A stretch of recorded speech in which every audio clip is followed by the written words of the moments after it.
How does strong US dollars affect Malaysian economy in 3 minutes? US dollar is up 10% versus Malaysian ringgit since earlier this year. 1 year ago, Malaysian going to US for a vacation buys $1 with 4 ringgit and 20 cents. Today, Malaysian buys the very same $1 with 4 ringgit and 65 cents. Your trip as a Malaysian to US has just gotten 10% more expensive. But in the world of finance, what we care about is not Malaysian taking holidays in the US. It is the companies and countries that requires US dollars to conduct critical economic activities on a daily basis. Over the past 40 years, Malaysian government has racked up a large amount of debt that the government promises to repay in a specific currency. Now that is all well and good until some black swans events happen. Like inflation in Malaysia, technically at 11%, but reported a 4% due to government subsidy. All of a sudden, the purchasing power of Malaysian ringgit is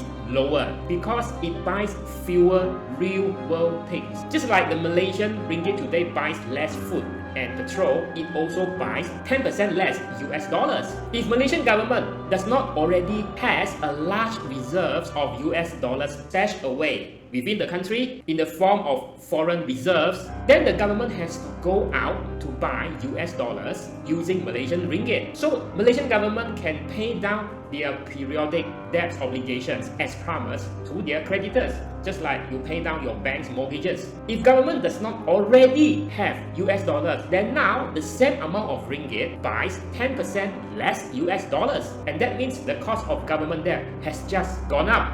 Purely hypothetical scenario. A debt payment, say 1 million US dollars to the Sultan of Sulu. Now it costs 4.6 million ringgit instead of 4.1 million ringgit earlier this year. Now it gets worse as 99% of the world oil trade is conducted in US dollars. So the price of oil has gone from $60 to $120 per barrel. Plus this with a 10% inflated cost of US dollar from a Malaysian perspective. So now the cost of crude oil has not risen by 100% but by 110%. Now by the way, European countries including the UK and the Japan have it worse than ringgit. Malaysian economy is in a pretty good shape still because most of Malaysia's government debt is denominated in ringgit, and Malaysian US dollars foreign reserve is at this level. Not significantly lower than earlier this year before US dollars strengthened, but still good. A country that cannot afford to pay this will suffer like Sri Lanka. But